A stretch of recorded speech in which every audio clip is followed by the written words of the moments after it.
pakawalan niyo na po kami. Pasensya na po. Lola, hindi pwedeng sorry-sorry na lang. Nagkasala ho kayo eh. Meron lang naman kasi akong gustong patunayan eh. Pasensya na po kayo. Hindi ho pwede. Kailangan yung panagutan ang inyong ginawa. Sir, pwede ho bang tatawag lang po ako sandali? Sige po, ma'am. Sige. Sandali lang.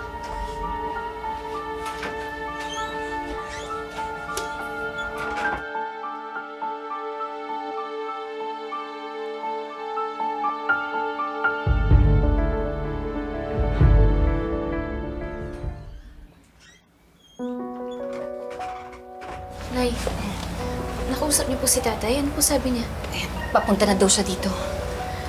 Lynette, sorry ha. Sa inyong lahat ha, pasensya na po ha. Pasensya na. Kasi naman kayo tiyang eh. Nuknukan niyang pagiging pasaway niya eh. Wala kayong upas eh. Ginagawa ko lang naman ito para sa ating lahat. Kailangan malaman natin si Moira ba o si Morgana yun. La, naintindihan naman po namin na concerned lang po kayo. Thank you po, pero mali naman po kasi talagang ginawa ninyo eh. At ikaw naman, nakikisali ka pa. Pasensya na, Dok. Si Chang Susan kasi, alam mo naman, hindi ko matanggihan. Tsaka sabi niya kasi, kapag sumunod ako, Team Regan siya. Oo naman. Yes. Team Regan, Team Regan. Tigilan niyo yan. Team kulong tayo. Bakit naman kasi sumama-sama pa ako sa inyo? Ewan ko ba? Dedet, pasensya na ha. Pati ikaw nadamay pa. Hindi po, okay lang po yun. Sanay naman ako sa ganito. Sige na, ipasok na yung mga sa Zelda. Sir, sandali lang po. Yung kasama po namin, padating na po dito. Antayin lang po natin.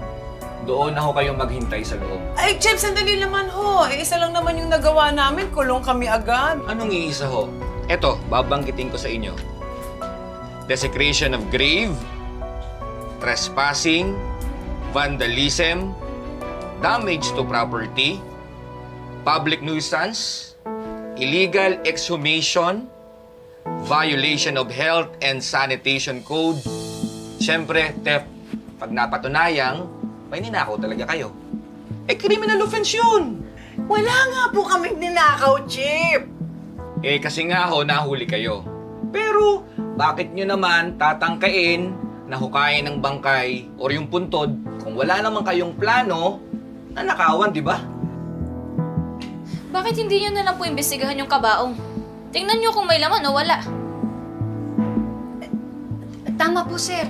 Bakit di niyo po buksan yung kabaong para malaman natin kung may laman ba o wala? Sino ho bang laman ng kabaong na yun?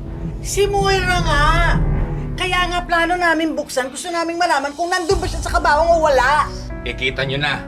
May plano talaga kayo na buksan yung kabaong. Hindi nyo ba alam na bawal yan sa batas? Lalo na pag walang permit. Sige na, ipasok na yung mga yan sa selda. Grabe naman pwede pag-usapan to, sir. May kasalanan din naman, sir. Panakaw yung contract namin. Grabe naman itong mga to. Sir! Saglit na naman, sir.